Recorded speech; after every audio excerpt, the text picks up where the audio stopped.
the mouth of the South, Jimmy Hart. Hey, check out my new tag team, baby, Monty and the Pharaoh. Hey, Jimmy, don't forget to tell them about Long Island's #1 pro wrestling broadcast. Well, you know what, I would, but you already did it. It's Monty and the Pharaoh. With Monty and Pharaoh. The Monty and Pharaoh Show. Monty and Pharaoh, bro. Monty and the Pharaoh. Monty and the Pharaoh. Monty and the Pharaoh. The Monty and Pharaoh Show. And you're watching the Monty and Pharaoh Show. Monty and the Pharaoh. With Monty and the Pharaoh. Monty and the Pharaoh. It's Monty and the Pharaoh. Monty and the Pharaoh. Monty and the Pharaoh. Monty and the Pharaoh.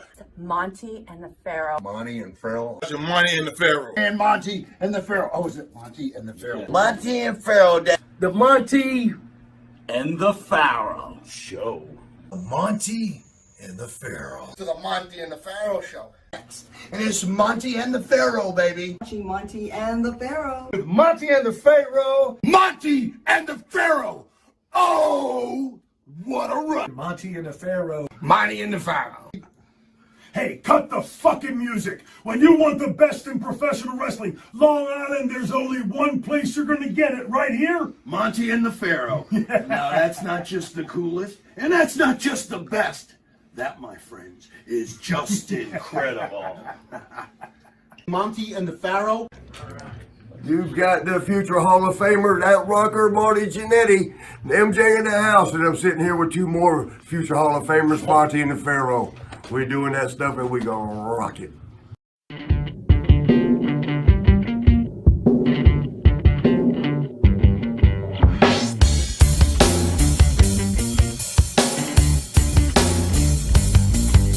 Straight to the top. We're living this life, not just dreaming it, we're doing it for real. Straight to the top. Working hard every day just to live out that tower.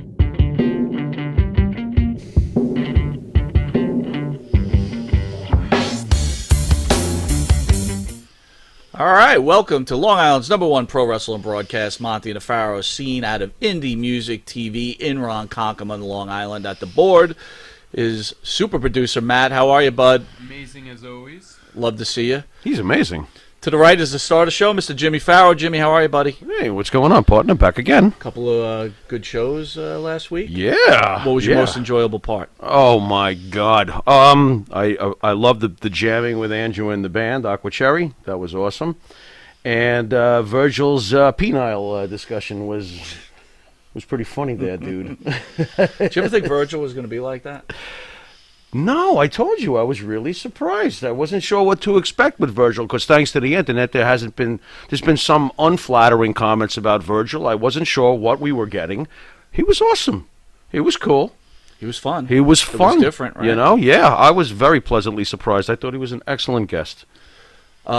Could make a little announcement here. We'll be putting our show on cable TV in New Jersey and Connecticut within the next couple of weeks. Holy tri-state, so Batman. Yeah, look at you knowing a tri-state. Yeah, right? well, yeah. That much I know. What comes after those three? Pennsylvania?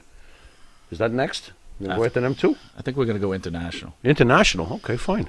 Jimmy and I'd like to take a moment to show respect to the people who've lost their lives and the people who were in the front lines during this time.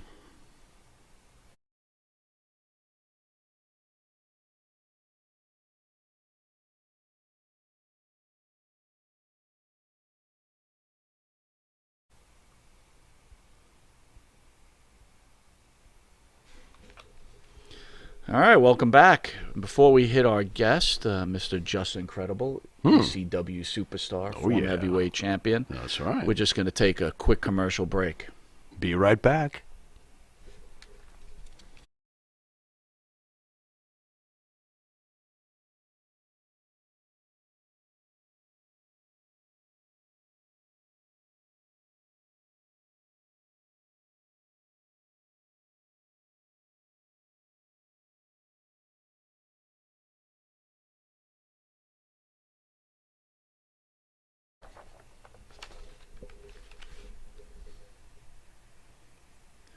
All right, welcome back to Long Island's #1 pro wrestling broadcast, Monty and the Pharaohs, seen every Thursday, produced out of Indie Music TV in Ronkonkoma, New York.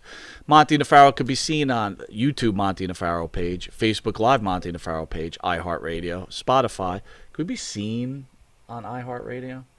Seen or heard? Really saying that? I thought children are to be seen and not heard. Well, we are children. Anchor. Yeah, thank you. Anchor Radio, Twitch TV, Monty and the Pharaoh page, RTF Sports Network every Friday from 6 p.m. to 7 p.m. Their Anchor show. Nice. Channel 115 every Tuesday, 8:30 to 9 p.m. in the reduced version, where we'll be having. How about the abbreviated version? Can we go with that? Go Reduced makes it sound like, I'm having trouble in the sack. How about abbreviated? You're attacking my slip lining, dude. I'm a little Just Incredible will be reduced on that video. We will not be reduced! Early risers Saturday 6 a.m. to 6:30 a.m. on Channel 115, right. and on Channel 20 Friday mornings at 1:30. So that's like a couple of hours from now. Right. So a little trickery there. Some people are thinking Friday morning like Saturday morning. Right. It's kind of like Friday it's actually morning. late Thursday, early Friday morning. I want to thank the star of our show today, Mr. Justin Credible. Justin, how are you, sir? Good. How you guys doing? Thanks for taking a ride over to the station. Oh, it's my appreciate pleasure. It. Yeah, it's been a while to have someone of your caliber Damn even straight. sitting here. I'm going to turn you over to the star of the show. He's going to give you something called the juice.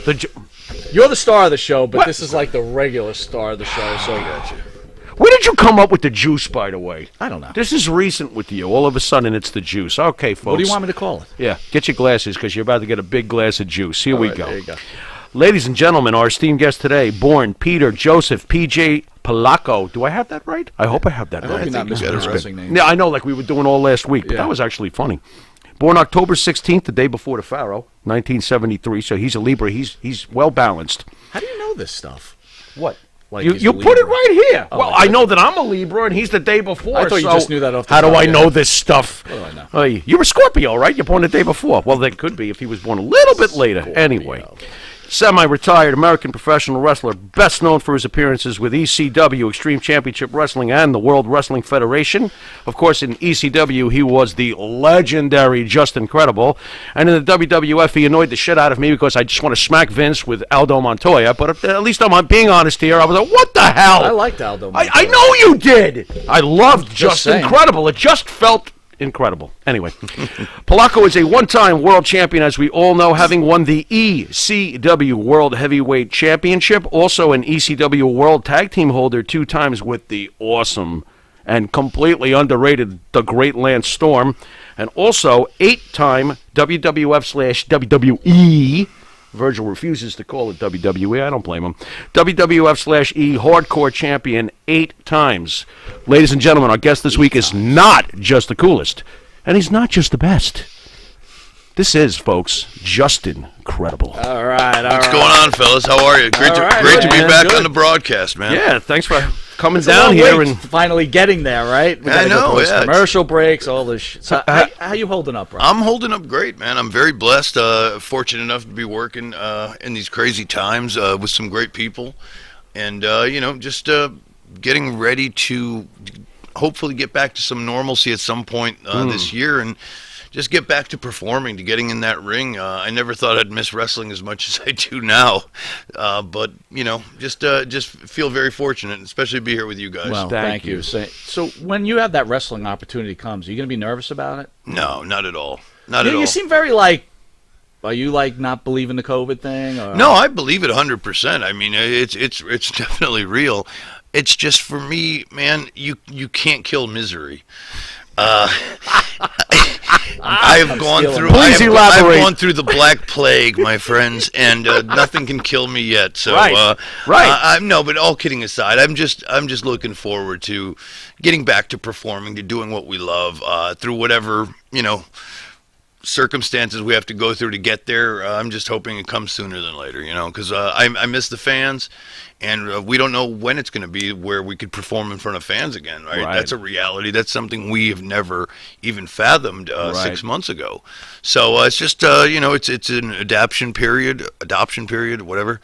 And I'm just, hopefully things could get normalized to where we start just wrestling for the fans again. I think we're almost on a brink. Like, wrestling's in trouble. Like, if it continues the way it's going. The ratings are very low. It's not just that. It just seems like the interest might be there, but not there anymore. But if you guys come back and like everything starts to go back to normal, I could see it getting crazy. Like every indie show getting sold out. You know? Yeah.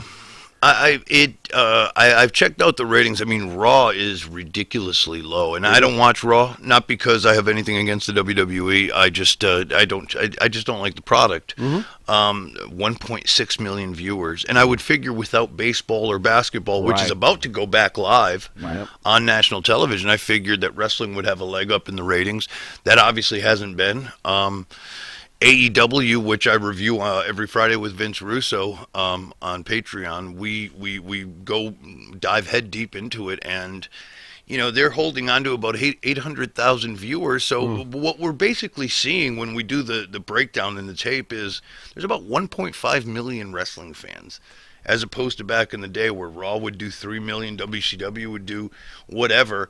And now if you really combine AEW, NXT, it's about 1.5. Wow. If you look at Raw, last week was 1.6. Now, SmackDown, the same thing.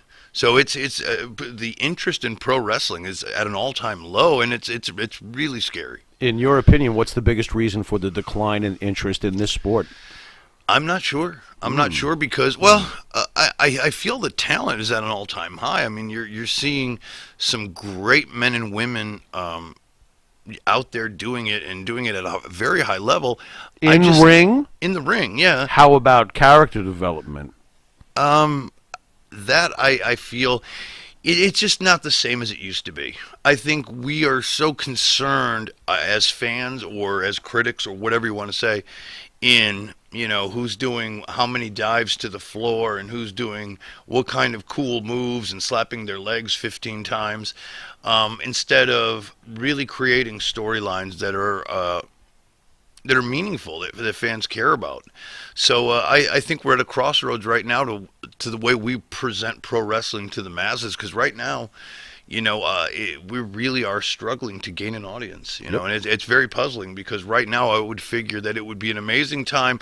But also another thing too is, and I think this has directly to do with COVID, we are a performance-based art, and we were always taught to play towards the people and to the live crowds, right? And not having a crowd to kind of judge you, because some of the newer kids like to go out and plan everything before they go out through the curtain, where a lot of the older guys, the older cats, they like to go out there and like improv comedy. They like to feel the room and go from there, see what's out there. Right. And by not having a live audience to play off of, I think we're really selling ourselves short. And I think it's really affecting the way that the broadcast comes out, and it's become very just kind of paint by numbers sort of thing. It and feels it's like blasé to me. Very much so, yeah. Okay. So I think that's a big problem that hopefully could be addressed. Okay. Well, also not to mention, right, that you can go catch Raw or AEW on the internet. Yeah.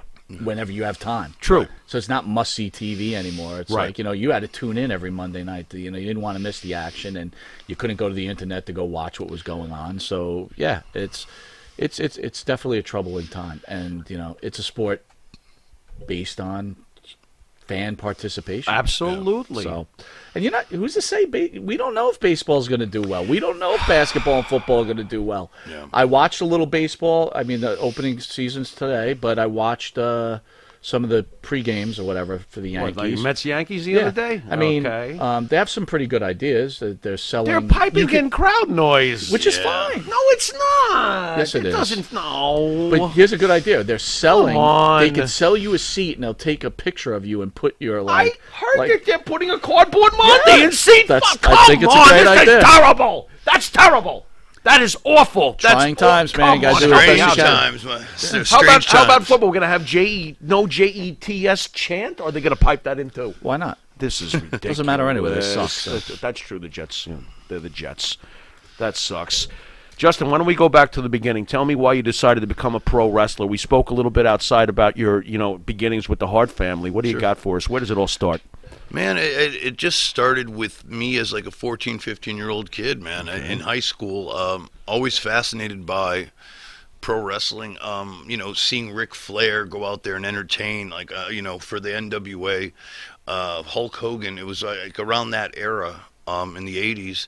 And I mean, I basically knew junior year of high school, I'm talking about 87, that I wanted to be a pro wrestler. I started saving up money to go to pro wrestling school then. So I always knew it was something I wanted to do. And it was just, it was, you know, I was never a good enough athlete to make it in real sports, which I love. I'm a big sports fan. Okay. But I figured, you know, I could do pro wrestling. Okay. And for some reason, I just believed that I could be larger than life. And it allowed you this playing field that was wide open. You could just, you know, kind of dare to dream sort of thing. Sure. And I just went about it. I worked as hard as I could and took it real serious. And I went up to Calgary with literally $150 in my pocket and came back a pro wrestler. You know, Got to have some balls. It was the best thing I ever done. The ballsy move. Were you a big kid growing up, or did you have to grow into the size to be comfortable in this business? I had to grow into it. I was like, you know, sophomore year of high school, I was maybe 5'5", 130 pounds. Oh, jeez. You know, Dude. and yeah. 5'5", 130. You wouldn't have liked So him. that's He would have given you a hard all time. you need is a little juice, man. Well, stop. Get a little juice. Really? And you're back in the game. That's it? That happened. Wow. We all I'm got not saying it didn't happen. We all got it. It did happen. But Can you get me some? I'm a little small nowadays. Well, I was going to ask you guys out back. We'll talk about that later on. But nonetheless, you know, I got to just being in good shape and just really because back then guys were so much bigger. Now, like you know, you got guys that are 130, 140 pounds. Well, back then, you had guys like Ted DiBiase, and you know who they didn't look muscular and huge. They were huge men. They're big guys. 6'2", 6'3", 240. Cowboy Bob Orton wasn't a sculpture. The guy was huge. Huge. Yeah, they were just. That's it. That's the thing. Like you could be 5'10", 240, built muscular, right? When you walk against like you go against someone 6'5", and you just look at them, it's like you realize how small you really are. You really are. Yeah, it's crazy. I've never seen more mismatches physically in my life than today's current wrestling. It's like, what? Yeah. How am I supposed to take this seriously? Yeah. This kid looks like he's from the junior high I want to line. know what your parents thought. Mom, Dad, I want What? What are you going to do with yourself, Justin? I'm gonna. Well, and I'm gonna they were not real happy. Really? But I must say they did support me. They did support me. And they were super cool. They let you go up there with the 150. Yeah. Yeah. They knew what you were about to try. They supported me. Now your parents were Portuguese, right? Yeah, they're Portuguese. So did they know about professional wrestling? Did you have to explain it to them? They knew. They knew. Did they like yell at you? Like no, what they are were you just doing? like, you know, they knew how passionate I was about it. accent. They really knew how passionate I was about it. I mean, Yeah. you know, in high school, instead of, you know, I was always part of the cool kids, sort of, but instead of going out, I would do backyard wrestling shows. Yeah. So right away, like, you know, they kind of knew that this was by hook or by crook. This is what I was going to do. Did you think it was real when you were a kid? No. You never thought it was I real? always saw it. See, I always saw it from the performance. I didn't think it was real. I had my moments where I thought some of it was real. That's you, I not always me. saw it from the performance piece of it. Oh, man. You know, This is and impressive. but that's what helped me make it. Yeah. Okay, Because okay. I always thought like, okay, how can I sell it? How could I? Okay. You know, and back then too, dirt sheets were just becoming a thing. Right. And I already started to call the 900 numbers and subscribe to the, you know, yeah. So And mom and dad are yelling at you because you're spending all that They money. were yelling more about those bills than anything you must else. have gotten your ass paddled. Oh, my God. I What got is yelled this- at for that, Wait, too. hold on. So I is got your yelled mom at. yelling at your dad because he thinks he's calling like dirty hotlines, and then she dials it and finds out it's a pro wrestling hotline? I spent more money on Jim Ross's 900 number than Oh than my I'd like God. care to admit. All right, come on, tell me how much. Oh, at least 500. What?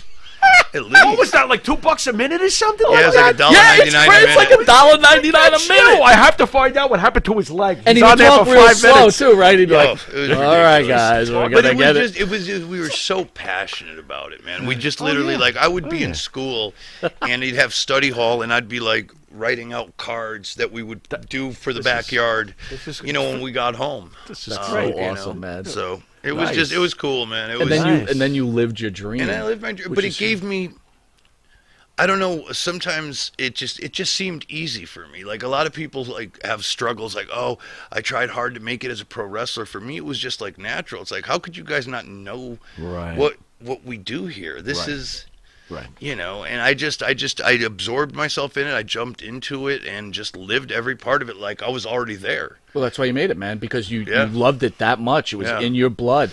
And it didn't matter that at the time you were 5'5", 130 pounds, right? It's like it was there. It's what you wanted. I'll tell you one quick story. I spent 10. I trained with the Hearts. I had my first pro match October 16th, 1992. I worked for Calgary Stampede, Bret Hart's family's organization. Had my first 10 matches out there, and then I came to the States. Didn't know anybody. Didn't do any indie shows. I went to by myself. Nobody told me to do this. To the old New Haven Coliseum for a WWF house show. And I introduced myself to Tony Gurria, Blackjack Lanza, and Pat Patterson. And I said, sir, I was trained by the Hart brothers. If I could just sit here and, watch the show, if you'd grant me that. They're like, oh, yeah, go ahead, kid. I don't mean to cut you up, but how do you even get to them, though? Yeah, how does that even... I just walked backstage with my bag. You're just like, hey. Yeah. Wow. I had balls, man. Where the hell is security? There was no security back then. You just walk, man. Just walk in. Hey, Vince. But you were always taught that if you're one of the boys, right, you're welcome in any locker room. Right. So I just did it. You were already playing the part. You just I walked didn't know it. I mean, I guess it was ballsier than I thought it was. Pretty I wasn't ballsy, trying to be ballsy. I just thought that's what you do. Yeah. And I saw the show. They didn't use me, of course. And then I said, thank you for the experience. And Tony Gurria reaches in his jacket. He's like, here's my card. We're starting a new show in Manhattan called Monday Night Raw. Wow. We could use some guys to do jobs and extras, And I said, okay. Sure. And right away, that's what kind of got me started in that pathway of meeting these guys and learning. But at no point was there, like the Gurria say, and after we talk about this, Pat Patterson needs you to change his light bulb in his office or something? No, Pat, you know what? Pat Patterson was one of the kindest, gentlest human beings, one of the most... Everybody loves Pat Patterson. He's one of the most influential guys because he didn't have to give me the time of day. And a lot of people talk a lot of bad things about Pat because of his sexual orientation. A lot of that's a bunch of BS. Well, hold on. He was a really we joke good dude. about it not because... Well, we're not joking about it, but not about the sexual orientation, but the fact that... I'll be honest with you. You're a famous professional wrestler. People know you all over. I have a problem when you hear these stories about him taking advantage of these ring boys and all this other stuff, and it's like, I don't know. Isn't there something inside of you that goes, Not the guy that I knew. Honestly, I just think, man, back in the day, there were a lot of shady things going on, and this was pre. The time I got involved in WWE, but Pat to me was never one of those. He was good to you. He was not even good to me. He was just a good dude. He was one of Shawn Michaels' close confidants. Like Razor, all those guys. They were all like, I kind of went where my, I was like, because Scott Hall always took me under his wing, and it was like, he kind of like Pat's the guy. Pat was the guy. So personally, it's fair to say that you feel that his rep is bullshit. From my experience, absolutely. Okay. And again, I wasn't there though. Right. In 86, 87, when that stuff was supposedly happening. Right. And obviously, I don't think it's been proven. Right. I'm not sure. I think in my opinion, dude, and I could be way off. I really could. It was still such a masculine business. Sure. And being a man of homosexual, he was homosexual. And open about it, always open about it. It wasn't accepted back then. And I think in that way, I think people just started to kind of like, oh, he's this way. And just all of a sudden, so you know what I mean? He's a deviant. Very important. I just want to make sure we spell this out. So back in those days, it was common knowledge behind the scenes that Pat was gay. Yeah. Oh, yeah. So he wasn't hiding it behind the scenes? Never. Very interesting. No. Yeah, okay. never. Okay. All right. So to me, but I think in the outside of the business, it was still something that wasn't as accepted by far as it is today. And I think you just got to, again, from where I stand, I never had. I find it interesting that Adrian Adonis portrayed, a very ladylike character, if you will, and Pat Patterson was the most ballsy ass kicker. You could never even. It's just strange. Yeah. It's just, to me, it's just strange. Yeah. Yeah. Okay, do we need to go commercial break, brother? No, you got. Okay, let's get one more in. If you could do it all over, this may be anticlimactic, but I'll ask anyway. If you could do it all over, would you have been a wrestler? Ooh. Wow, now I'm surprised. I'm hearing the wires crackling. Wow. Oh, wow. He's really thinking about it. He's like, let me see. I don't know. I guess I would. Okay. Because I've had some of the greatest memories of my life as a pro wrestler. But from a living, breathing human being and his future and after wrestling my future and what it entails, no. Interesting. No. I wouldn't want to take away the memories. I wouldn't want to take away the experiences. But from a professional standpoint, from a money-making standpoint, I would have stayed far and clear. Really? Because it caused my family and myself so much mental and physical pain that I don't think I'll ever be able to share. Right. You know, it's more than people can imagine. Right. Understood. You're a cool dude. I'm really. He's just incredible. You're a pretty incredible guy. All right. Recently, the Speaking Out movement, shedding light on sexual and physical and emotional abuse inflicted, all over the place, right, on members of the wrestling industries. I know you've worked with wrestlers recently. Indie wrestler Candy Cartwright, I think you know her, right? Yeah. With her situation with Matt Riddle, you have any thoughts on that situation? I don't even know the situation. Okay. So Candy, I know Candy, and I don't know Matt, but I don't know their situation. So Candy claims that Matt was sexually aggressive towards her and kind of called him out on the carpet. Matt returned favor, saying that they had an affair together, but he told his wife and he wanted to end it, and this is her way of trying to destroy his career now that he's a WWE. He just got promoted to SmackDown, and all of a sudden out she comes with this. So I thought the timing was absolutely like, what is going on here? Any thoughts on, in general, what's been going on with all the speaking out, and this one did this 20 years ago and that one did that? I mean, I know how you feel about the internet in general. What do you think when you hear about this stuff? I have two versions. I have the political correct version, and then I have what I really feel. Okay. And what I really feel might get me in trouble. Okay. We don't want you to get you in trouble. So well, no, I don't want to get in trouble either, but I will say this, that... Write it down. I'll read it for you. No. Listen, you never really know what happened. Right. I've known and been around long enough to know that we as human beings, and especially in this business, say and do things sometimes out of spite, out of jealousy, and I'm not going to dare call anyone, especially when I don't know anything, a liar or anything, but I just think that it's all like you're playing the game. Anybody that's in it is playing the game, both the male and the female.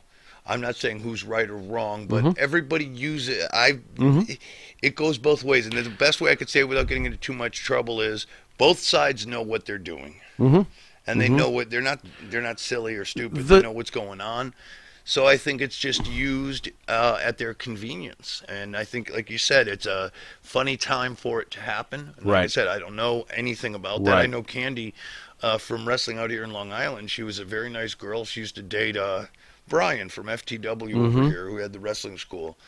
And that's where I know her from. But she was a wonderful girl. But you can never really tell. It's only those two people know. That's why I've never had the audacity to bring any of my public or private stuff into the public, because it's always he said, she said. And right now, it's almost like everybody has an issue, right? It seems that way. So, who could say? Right.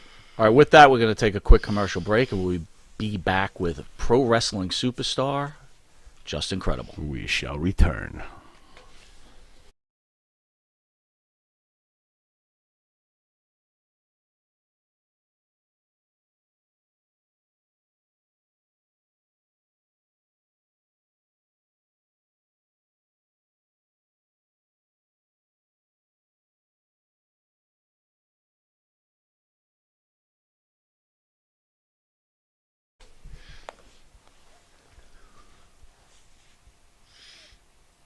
All right, welcome back to Long Island's #1 pro wrestling broadcast, Monty and Nefaro, seen every Thursday, produced out of Indie Music TV in Ronkonkoma, New York, and with our special guest, Just Incredible.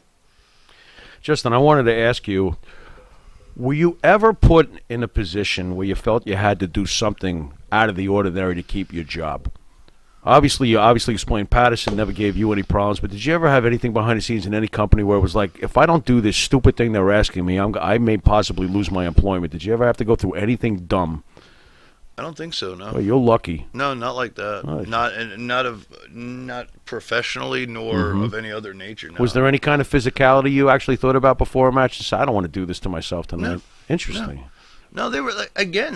Maybe it's just me. I had a really good experience. They were very professional, man. It was the pro wrestling game. I mean, look, and again, I think this goes back to the way kids are taught.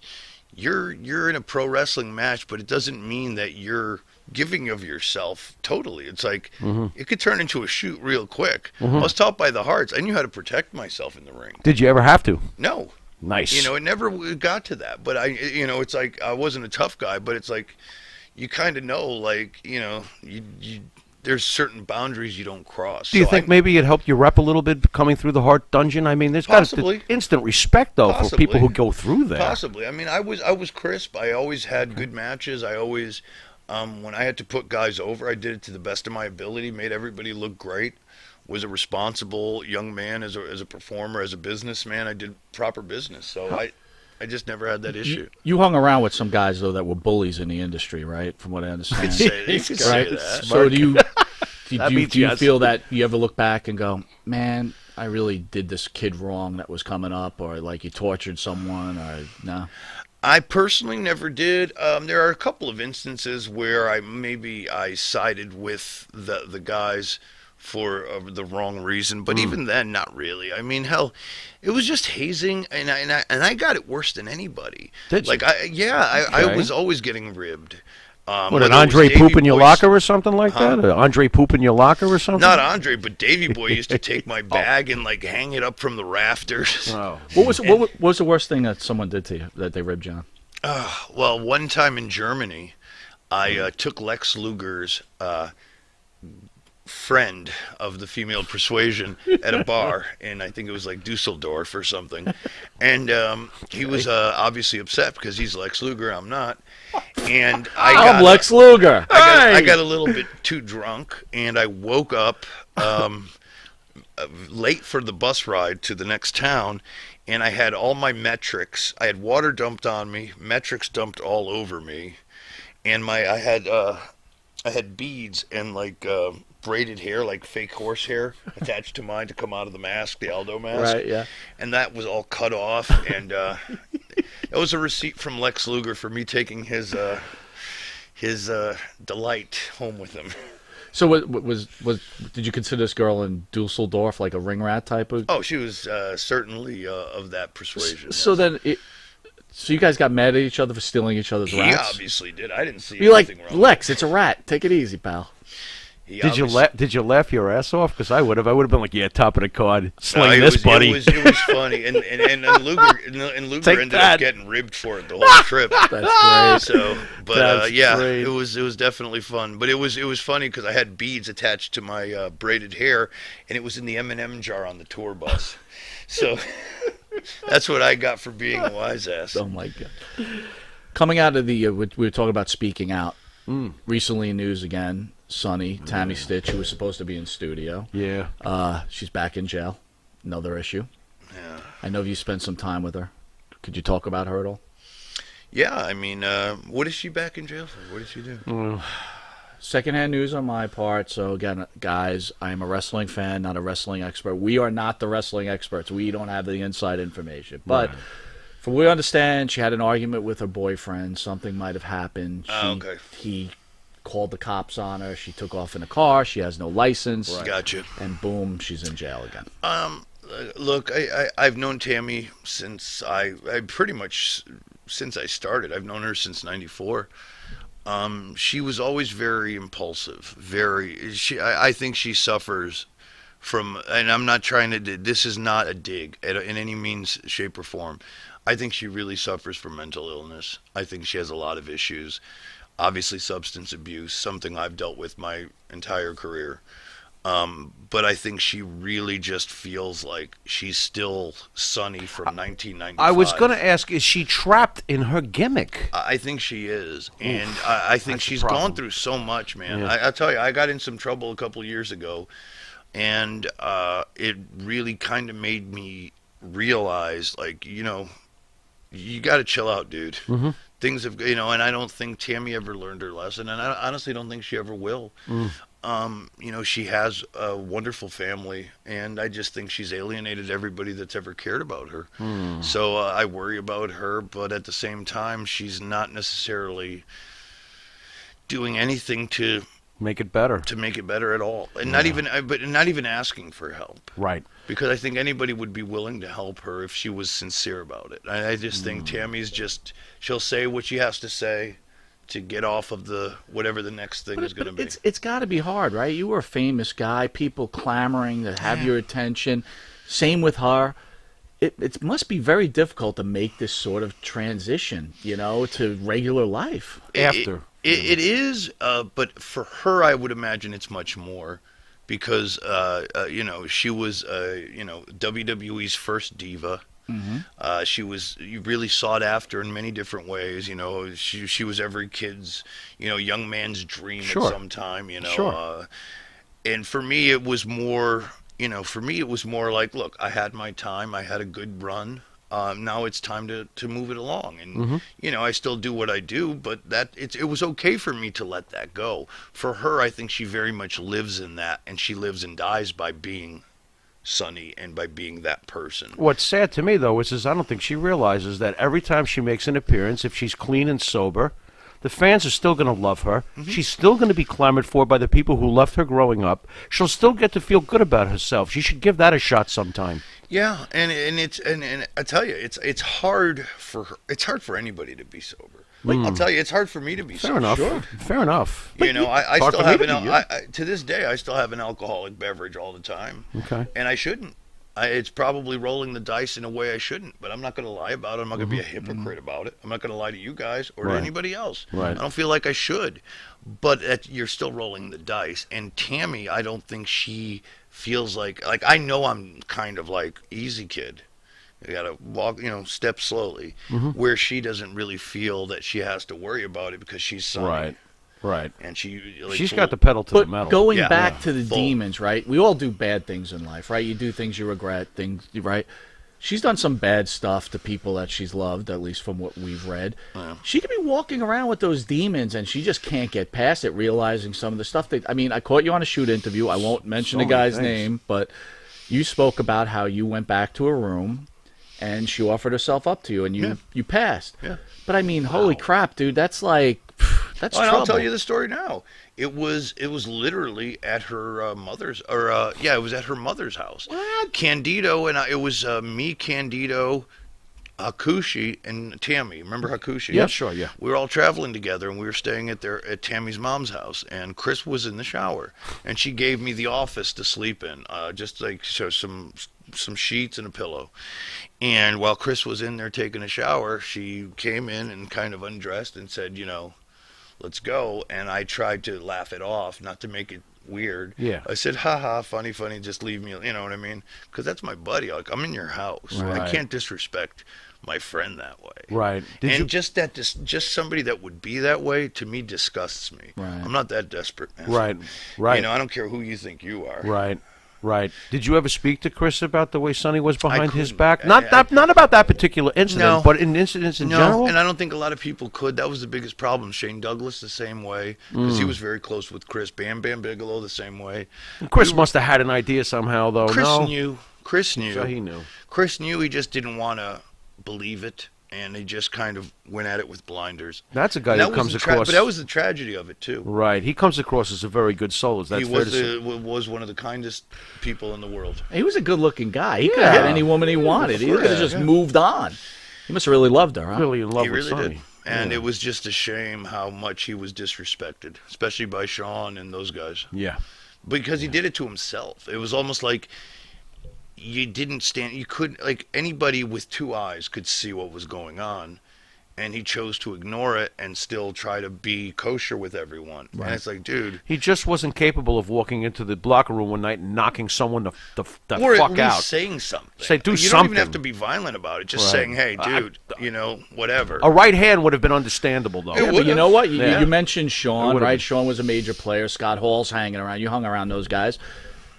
You open up your mouth. You lose that paycheck, right? Yeah. It's like, hey, don't cause any problems. Yep. And that's what it was. Speaking of that, you with the Click, you hung out with the Click, Yeah. you hung out with Scott Hall. Being that you were with them, I was always very surprised that you didn't get more of a push. Right. You talk about X-Pac or 1-2-3 Kid at the time. He got a push. You were, in my opinion, much more talented than he was.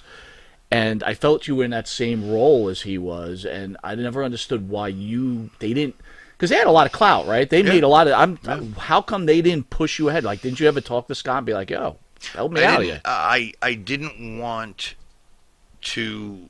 I don't know. I just didn't feel good with that. You felt like you were pulling a card or something, taking a shortcut or something? I did, and I just felt it wasn't for me to do. I was like, if it's going to happen, it's going to happen. And I also was from the school of, I didn't feel I was ever ready at that point to really be pushed to that level. And the only time that I was offered something was when Razor and Kev went to WCW. And they offered me to come, to get my release from WWE as Aldo, to go to WCW. And I went to Vince's office and I asked him for my release because they were like, "Pete, we'll get you paid. Come down here." And I went to Vince, and Vince refused. That's when he sent me to USWA, which in turn turned into ECW.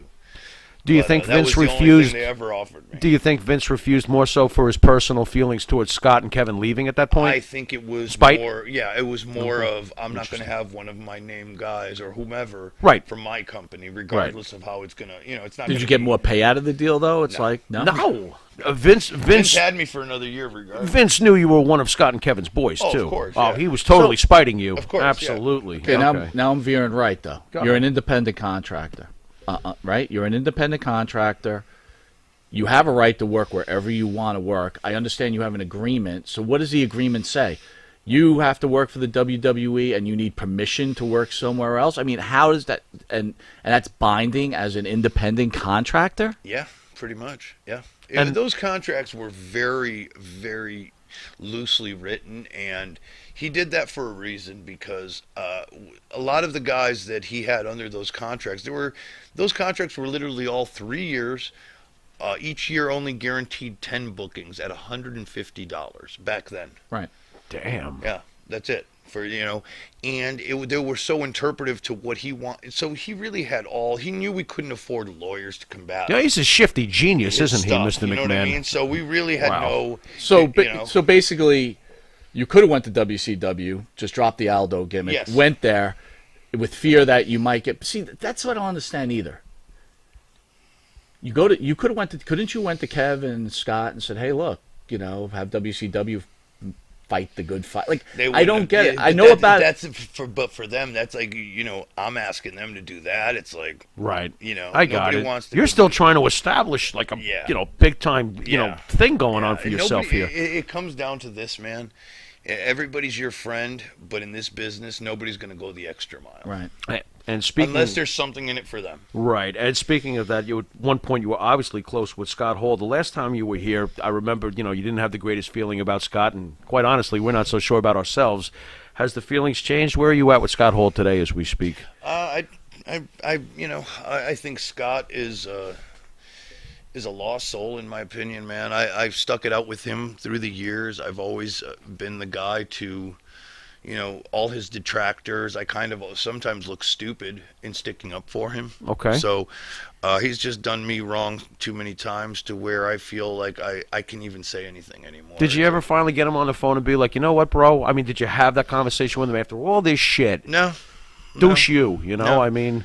No, the last exchange I had with him was, I think he said something to me on Twitter of like, stop being, because I said something about like, recovery or okay. something along those lines. Okay. Of me like kind of searching for some kind of help. And he's like, he basically called me out, said, "You know what, you're a puss, man up." On Twitter? Yeah, just kind of just verbally blasted me on Twitter. Because you expressed the want to try to better yourself? Yeah. And he's putting you down? How many times have Vince got a check for him to a rehab? All right, that's interesting. But anyways, all right, go on. It was at the time where I was just like, you know what, dude? Because a bunch of us have also had that come to Jesus moment with Scott. X-Pac did too. they almost came to blows one time in a car ride. It's known as the come to Jesus moment with Scott Hall. Yeah, Very he's interesting. Just, he's who he is, man, and you're not going to change him. X-Pac almost went at it with him. You were there for that? What went down there? Pac told me the story. I wasn't there. They were in Florida, going to from Orlando to Tampa, and something happened, and kids just like pulled the car over. Let's go. Got a load of X-Pac. Yeah, but it's just he's just man. Sean whatever. seems like a sweet guy in real life. Is the 1-2-3 kid a tough dude? He's a tough dude. He's a tough dude, huh? He's a great dude. We were talking about that too, about big guys, right? So I always thought he was a He's a pretty big guy. He's a big dude. Yeah, he's tall. Yeah. I didn't. He's a big dude. Amazing. Yeah. Amazing. A hell of an athlete too. I mean, it's funny when we met Animal. Like Animal was in studio. That dude's huge. Yeah. Oh yeah. All you guys are huge. But anyway, we're gonna take a quick commercial break, and we'll be back with the former ECW Heavyweight Champion, Just Incredible. See you in a second.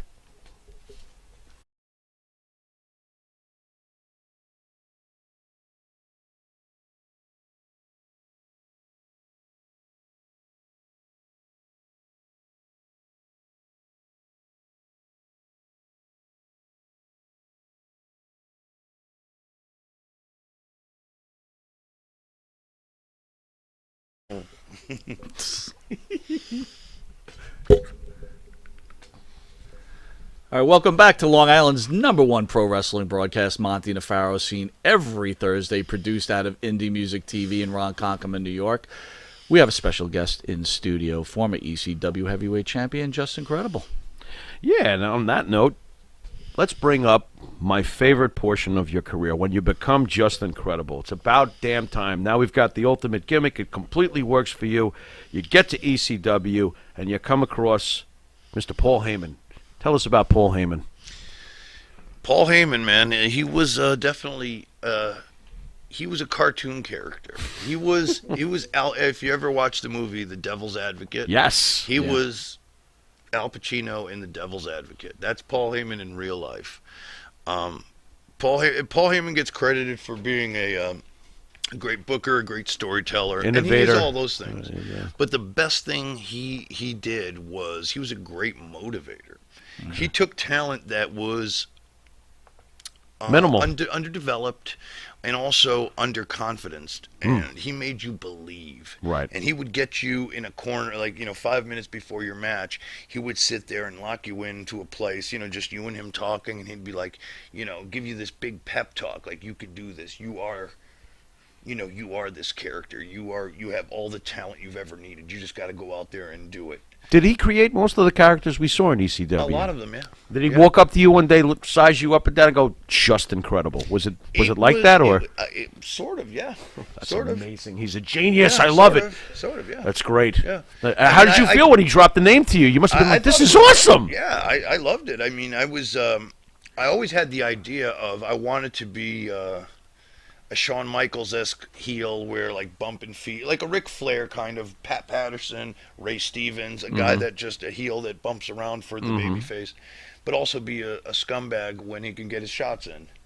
And the scumbag portion of your character, because you were, and that's right, folks, you were uniquely irritating. Yes. Who did you pattern that? Sometimes you wanted to reach into the set and just choke you, and because you just. Who did you get that from? Did you have any influences? Because that was perfect. It was just like the Ric Flairs, the bad guy, and just to be. You had carte blanche to kind of be a dick, and guys you couldn't stand, guys you wanted to beat up, and you could just be that little. And Paul helped. Paul had a bunch of little mannerisms and little things that I could do to kind of ramp that up. But it was really.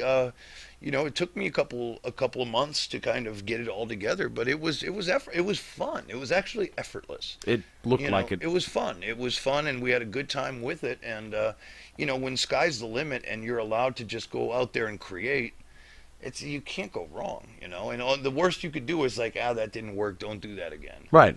So you swerve and you go to the other way. Right. But it was great. It was a great time for discovery, and as long as you go out there and have good matches, quality matches, you're doing okay. How were you able to prepare yourself for what you would face physically in ECW? There's no way Vince McMahon's company prepared you. One of your classic moments, you come down off a ladder during one of the ECW ladder matches and literally bounce with your skull. I don't even know how do you practice stuff like that? You don't. But Geronimo! But you know what? Well, here goes nothing. Bang! I must say this, and people are going to think I'm crazy, and I hate to even say this because it's going to kill the gimmick, but I got hurt more in WWF than I did in ECW. The rings were way softer in ECW. Really? And the guys we were working with were a lot smaller and a lot lighter. Okay.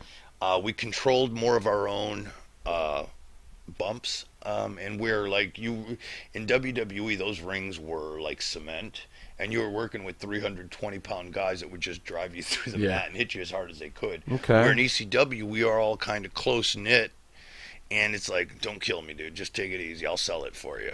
How about all those tables, though? I mean, those tables were easy. The ECW tables, there's no way they were more expensive than the WWE tables. The ECW tables, they weren't gimmicked, first of all.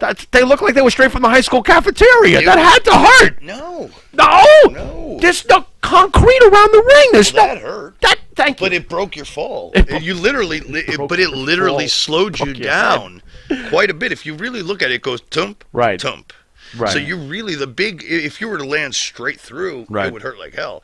But you really lose a lot of that momentum that would hurt. Right. So it was just man, it was visual. We knew how to audio, visual, and how to manipulate it to make it work for us. It was really the masterful work. Right.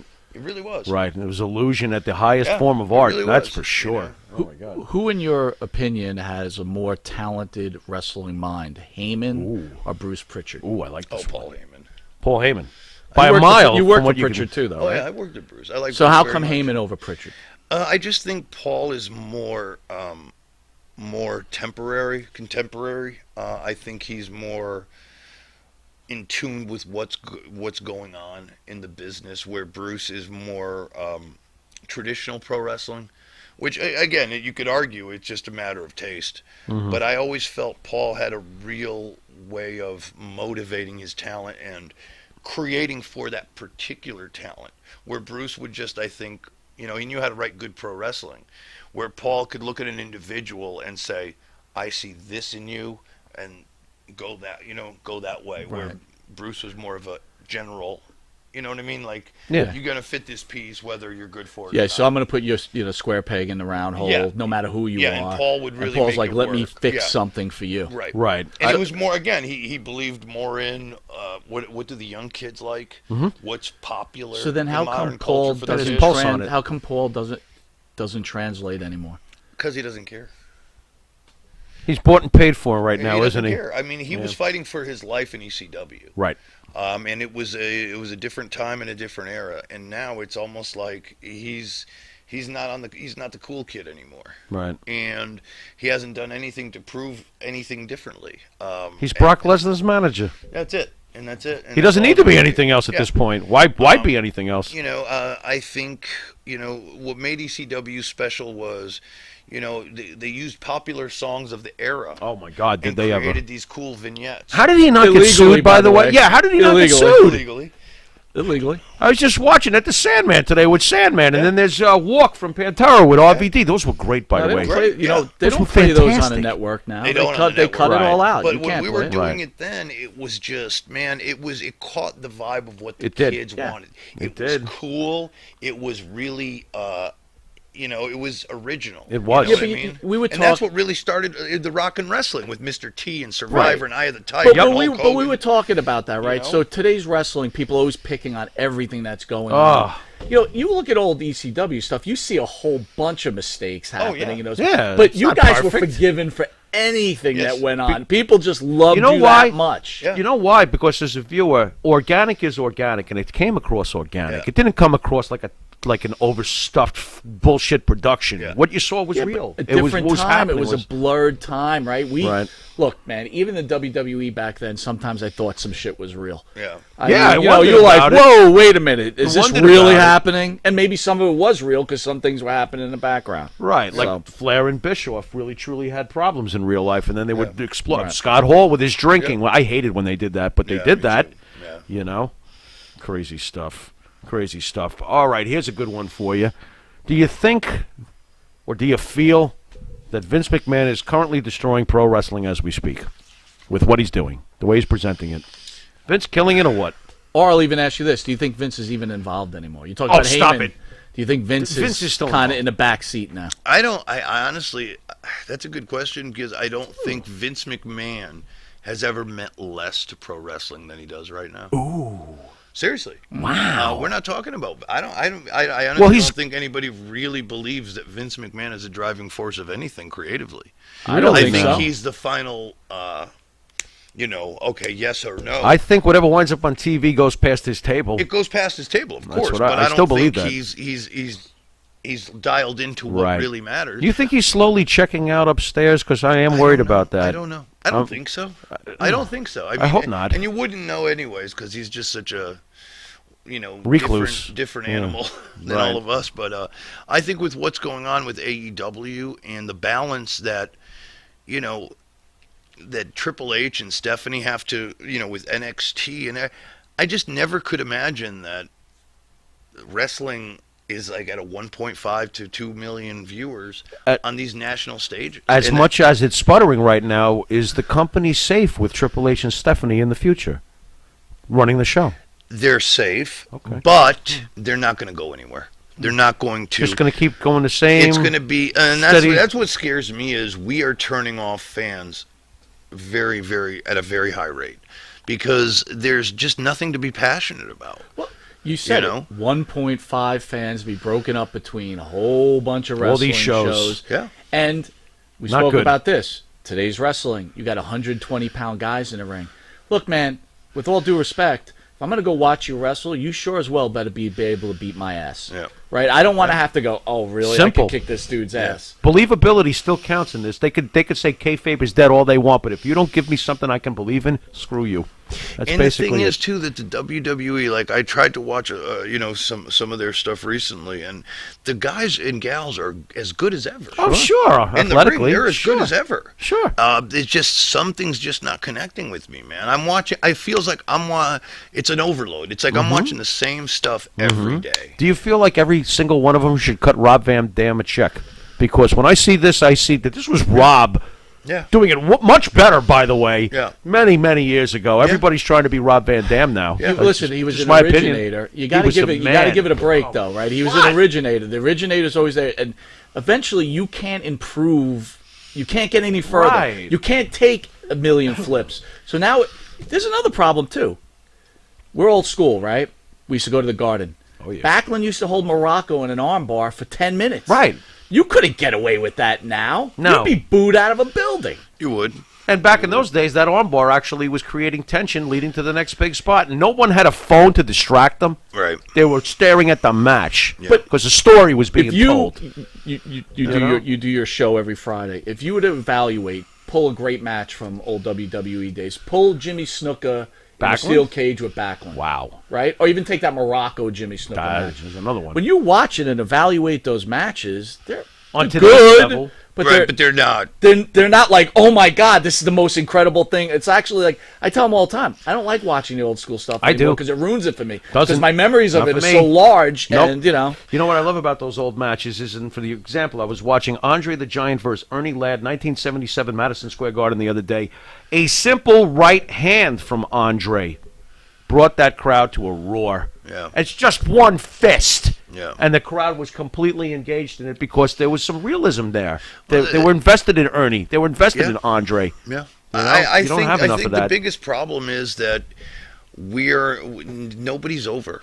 Right. That's the thing. And one of the biggest things is too now. There used to always be, the Monday night era. You used to watch both programs because you didn't know who was going to show up where. There was always this thing like what is going to happen. Anything can happen. Now you know if you miss Raw, you're going to be all right. You miss SmackDown, you're going to be all right. You miss AEW, you're going to be all right. Right. There has to be. I don't know what it has. I see that's the thing. I don't have the answer. I just know that what is happening and just isn't working. Here's the answer. They have to build a star, right? So the WWE at some point said, we're not making any more stars because my stars screw me eventually in the end, right? Or whatever the case is, right? I think Vince changed after Stone Cold took his ball and went home, and Vince went on TV and said Stone Cold took his ball and went home. After that, we had a processed star in John Cena. Yeah. Since then, we're waiting for the next one, and Mike says it to me all the time that he feels Cena might be the last great star of any kind, whether he's processed or not. Right. I think you might be right. There you go. So you've always had a great mind for wrestling. Do you ever think about reaching out to the WWE or AEW to be a writer? Like writing? No. That's just not my thing. No. I always want, for me, I'm a performer, and because it's easy to say, like, everybody could put on the booking hat and say they could write, right? I'm just not, and anybody will say, oh, I could write a better show. They're kidding themselves. Well, you hear that all the time. You hear it all the time. I know it's a lot harder than, and you don't, the problem is, man, back in the day, Vince used to have the main event for WrestleMania, and let's say it was Hogan and Andre, and then you'd go back a year, and then how do we get to the main event of Hogan and Andre at WrestleMania and go back and start booking from there. Right. And that's what nobody does anymore. Everybody's just going show to show. They show up. Who are we trying to get over? Who are we going to promote? And there's nobody in either. Did that start in the Attitude Era with Vince Russo? Because I personally think Vince Russo's got plenty of genius moments in his career. But was he more show to show rather? Because Vince would plan 2 years in advance. Yeah, he was very much more show to show. He was show. But That's where it began. Russo knew his audience. Oh, yeah, he sure did. You can't. Sure did. We talk Hogan Macho Man. That feud built over a year. Oh, my God. Like, it's slowly. Yeah. You can't do that nowadays. No one has the attention span to watch that. Yeah, but you could try. It doesn't hurt to try. I would try. I agree. I agree. It doesn't hurt to try. I think we've gotten to a place where we don't even know what works. We just throw stuff out there, and if it doesn't hit week one, if the ratings are a little low for whatever reason, let's bail. Or if you get better ratings, let's just pour that group on again and again and again till you get sick of them. Yeah, I just think they need to really. I think there's too much wrestling right now. Yes. I think there's too much wrestling for what the audience wants. I think if they just had Raw and, maybe SmackDown, screw NXT. Right. Because I know they did it to, they put it on primetime to run against AEW, but that's neither here nor there. What about the lost art of the valet? You clearly enjoyed. Yeah, that's another thing. Well, can't we have more managers speaking for some of these? Because some of these guys can't talk. I'm sorry. Yeah. How about giving them Bobby Lashley should always have a manager. Yeah. He's an incredible specimen, but he can't talk for shit. He's got to have a manager. And just to have, and that's the one thing, Francine, Dawn Marie, so many others. Amazing. They were just beautiful girls. Amazing. Just the cat fights. There's so many things you don't do anymore. But why? But you can't. Why? You put a cat fight on, people flip out, right? Oh, my God, what are they doing? This is sexist. This is embarrassing. So you know what? Grab a set, and you got to stand for something. This is professional wrestling. I agree. You could also combat it with, look, this is entertainment. Right. I also write a story about a murderer who's a psychopath killer, and the cops are going after him. It's fake. We're a fake show. You know what I mean? Right. You should be able to, this isn't real. Like, where do we draw the line of reality? Hypothetical. You're running your own organization, right? And you're getting towards the big time, and you got some really big sponsors. And your writer goes, I got this great idea. We got this talk show host. He's going to bring on this wrestler who happens to be from the islands, and he's going to hit him with a coconut while throwing bananas at him and making fun of his heritage. You're the guy that's running that organization. Are you pulling the trigger on that sketch? You know what? I'm going to grab my balls and I'm going to go with this. I'm not going to go with that one. No. Not today, huh? Not today, huh? Not today on that one. What is Justin Credible's favorite, as a fan, your favorite match you've ever watched that you Sure. love?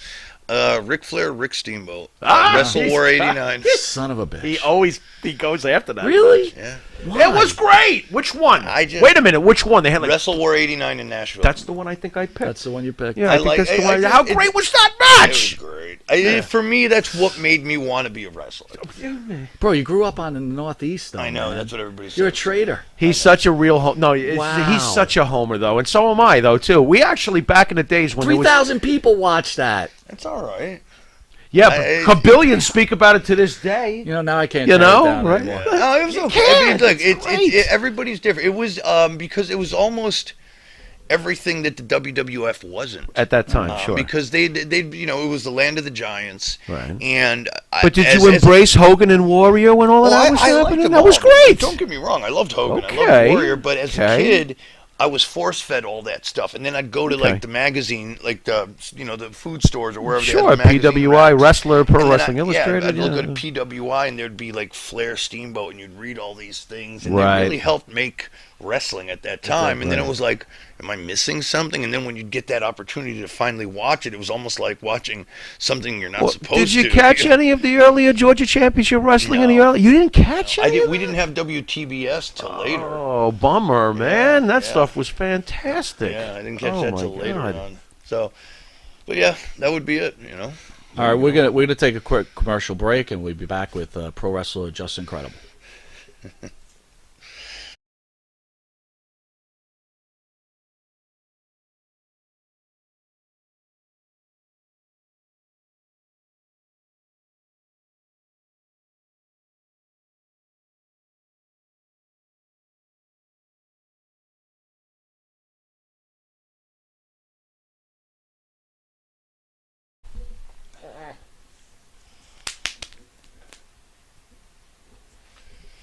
All right, welcome back to Long Island's #1 pro wrestling broadcast, Monty and the Pharaoh, seen every Thursday, produced out of Indie Music TV in Ronkonkoma, New York. You know what? I said I got one question for you. I do have one question for you. All right. One final question. What, do we need a drum roll for this? Yeah, you know what? I had a bunch of stuff, and I wanted to hit on this. Okay. When did you realize addiction was taking over your life? When I would say 2001, I had some time off from wrestling, and ECW has folded. Huh? ECW has ECW folded. had folded. I was in between, getting ready to go to WWE, and my wife and I were going to the Jersey Shore with my parents, and my wife said to me, "Pete, do you want me to fill your prescriptions to take with us?" And I said, "No.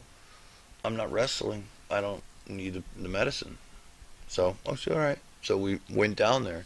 So my mom, my dad, my firstborn son, my youngest, or my oldest now, but he was my only at the time. And we got down there, and I'm like, first night I go to bed, I'm like starting to feel sweaty, starting to feel not good. Maybe it's hot, the bed's not comfortable. Whatever. Horrible night. Then, I got in the shower, didn't sleep at all the next day. Started to get very nauseous, diarrhea, cold sweats, the whole thing. And I started to get very emotional and very achy and just this horrific feeling. And then finally, after about day 2 or about day 3, I said, "Jill, I don't know what's going on." She's like, "Well, call the doctor." And I called my doctor, and I told him what was going on. And he said, don't worry, I'll call you in something to the local pharmacy down in Wildwood where we were. And then I got the prescription, I took it, as ordered, whatever, and I felt good again, or normal, and I'm like, oh. This is a problem. Were these pain meds? Yeah. Okay. Yeah, it was Vicodin. But that's what it is. That's what physical addiction is. And maybe it's me being so naive, and in some instances in my life, but I'd never connected the two. I was just like, and that's when it really started to, and then it gets in your head, right? You don't want to be that sick, and you have to keep going. Yeah. And it becomes a real juggling act. So it took me a long time, The addiction was almost a necessity, though, as you're doing your job as a pro wrestler with pain, no? Or do you think you could have gotten through it without pain meds, pro wrestling? I could have, I think. Okay. But at some points, I don't know, man. There's some points where you say you can because you realize like how far out of control it had gotten, but there were times where I could barely move, and one thing we were taught back then is you never say no. Right. Vince wants you to, you don't dare call in. Right. No matter what. I remember having a concussion, like stone cold blacked out, not knowing how I got there. And then wrestling a day after, where now you get through concussion protocols and you're out for months. I'd be out in the ring the next day. Right. Right. On several occasions, more than one.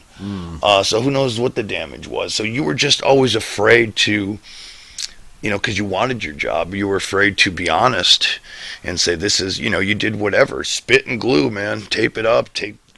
Just to keep going because you didn't want to lose your gig because there was somebody coming up that was damn well ready to take your spot. So in a way, you were kind of forced at some point in your career to have to do something you didn't want to do, like walk out there with a concussion. 2 and 2 is 22. Maybe if I was stronger mentally, I would have been different. But it's just a very scary thing when you're holding on to something. I wouldn't risk my job either. It's just it's what it was. I don't blame the business. I don't blame WWE. I don't blame ECW. Yeah. But, it was definitely something to think about, though, because you didn't want to lose what you have because so many people wanted what you had. It's so hard to get it, too. Yeah. So it was scary. How about ending on an up note? What is the greatest moment of your pro wrestling career, if you have one? There must be one favorite moment.